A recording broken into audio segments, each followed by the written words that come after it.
안녕하세요. 유아 읽어주는 남자 드림진 코리아의 원영입니다.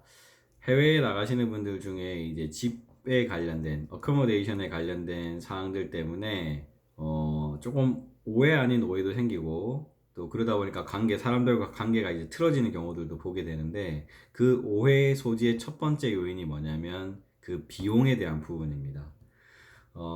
아일랜드에서도 그런 일이 있었는데 예를 들면 이런 겁니다. 그 집이 그 방 두 개짜리 집인데 1000유로라고 가정을 할게요. 지금은 1000유로짜리 방 두 개는 아일랜드에 없습니다. 1000유로짜리 집인데 이 집을 한 사람이 이 집주인과 계약을 하고 1000유로의 임대를 1년 동안 하기로 했어요. 근데 그 사람은 혼자 있는 사람이니까 침대가 방에 두 개씩 들어가 있는 경우 트윈 베드씩 들어가 있다고 가정하면 총 4명이 살 수 있는 방이 되잖아요. 물론 이 조건도 집주인하고는 계약서상에 동의가 되어야 되는 부분이고요. 그래서 나머지 3명을 구하게 됩니다. 근데 이 3명을 구할 때 보통 이렇게 집을 렌트한 테넌트가 이제는 다시 입장이 바뀌어서 하우스 홀더로 바뀌죠. 집을 임대받은 사람이 되니까 그 사람이 첫 나누기 4해서 250유로씩만 받지는 않습니다. 왜냐하면 이 공실이 발생될 수 있잖아요. 본인이 들어갔는데 다른 3명이 구해지지 않으면 어쨌든 1000유로는 값을 치러야 되기 때문에 꼭 250유로를 받지 않고 300이나 심지어는 400이나 많게는 600이나 이런 자기가 원하는 조건으로 그 시세에 맞춰서 집값을 받게 됩니다. 그런데 집을 구하는 사람 입장에서 볼 때는 그 시세에 맞게 구했으니까 해피하다라고 할 수 있는데 원가를 알게 되면 그 원가라고 하는 개념이 아까 말씀드린 것처럼 1000유로에 4명이 구했으니까 250유로씩 쉐어링 하면 되지 않느냐에 대한 부분이 생기겠죠.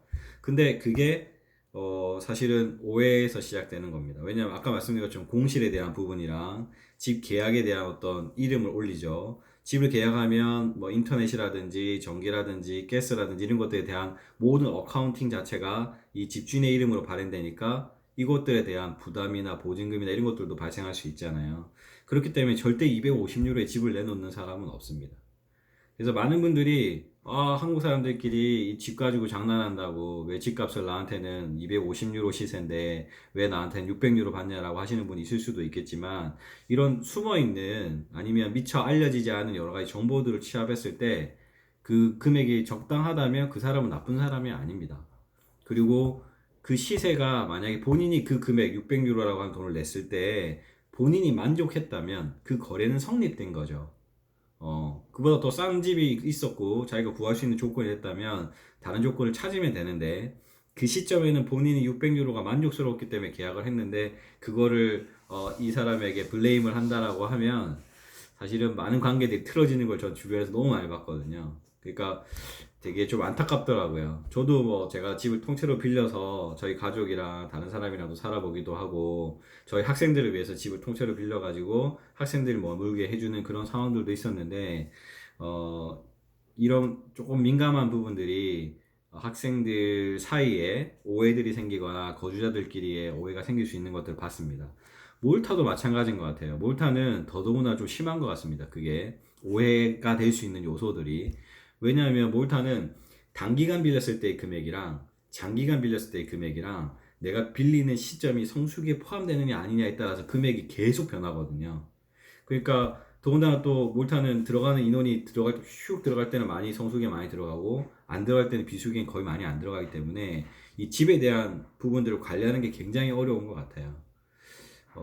그리고 엄밀히 말하면 뭐 이렇게 집을 받아가지고 뭐 이렇게 하는 것 자체가 뭐 정식으로 사업자 등록증을 이렇게 내지 않는 이상은 또 약간은 좀 경계에 있거든요. 그런 부분에 대한 경계가 있기 때문에 또 조심스럽기도 하고요. 어찌됐든 몰타에서도 이제 집을 구하셔서 쉐어링해서 나가시게 되면 그 금액에 대한 부분들이 실제 시가와 내가 구할 때의 그 집값이랑 뭐 차이가 많이 난다고 해서 그 사람이 나쁜 사람이라고 평가하기에는 좀 이르다는 겁니다. 오히려 그것들에 대해서 자기가 만족하면 아니면 그보다 더 좋은 조건을 구할 수 있다면 그 집을 구하되 그러지 않다라고 하면 그거에 대해서는 블레임을 하지 않아야 될 것 같다는 생각이 좀 듭니다. 한국 분들 중에서 이걸 관리하시는 분들도 있을 수 있고요. 또 현지에 와 있는 외국인 친구들 중에서 또는 몰티즈 중에서 이렇게 다양하게 그 하우스 홀드 역할을 하면서 테넌트를 따로 구하게 되는 서브 리스를 주게 되는 그런 조건이 될 텐데 장기적으로 머무시는 분은 이때 비자를 받을 수 있는 레터를 받을 수 있는지가 되게 중요하고요. 만약에 레터를 못 써준다고 하면 그 집에 있어도 비자 받을 수 있는 방법이 없게 되니까 그건 조심하셔서 집을 구하시면 좋겠고, 학교 기숙사들이 금액적으로 계산해 보면 어떤 거는 좀 비싸고 어떨 땐 좀 싸고 이런 게 있으니까 그걸 잘 감안해 가지고 본인에게 맞는 거, 나 이런 거 저런 거 신경 쓰기 싫다 하시는 분은 학교 기숙사에 머무시는 게 가장 이상적인 방법이고요. 그래도 나는 영어가 좀 되고 해외 생활 좀 해봤기 때문에 굳이 기숙사에서 그 돈을 내고 있을 필요 없이 더 저렴하게 쉐어링해서 거리가 좀 있더라도 쉐어링해서 살겠다, 외국인하고 좀 살아보겠다 하시는 분들이라면 그 방법을 한번 구해 보시는데, 집을 구하는 방법 제가 블로그나 유튜브 찾아보니까 많은 분들이 공유해 놓으셨더라고요. 뭐 거기도 뭐 잡사이트처럼 집 구하는 사이트가 있긴 한데 대부분은 페이스북에 그런 어떤 커뮤니티를 위해서 보통 연결들 많이 하시고, 더 확실하게 하겠다 하시는 분들은 부동산을 통해서 집을 구하시는 게 더 좀 더 정확할 것 같습니다. 아무래도 책임져 줄 수 있는 누군가가 있기 때문이죠. 자, 몰타에 가셔서, 아일랜드 가셔서 또 해외 나가셔서 집을 구하시게 되거나 집을 누군가 같이 쉐어링 하게 될 때 이 비용적인 부분에 있어서 단순한 그 금액만 체크하지 마시고 이렇게 보이지 않는 곳에서 누군가의 노력과 누군가의 희생이 있음에 여러분들도 생각해 보시고 그 금액이 나에게 적절한가 아닌가를 판단하신다면 후회 없는 선택이 되시지 않을까 생각해 봅니다. 이상 유학 읽어주는 남자 드림즈인 코리아 야원영이었습니다. 감사합니다.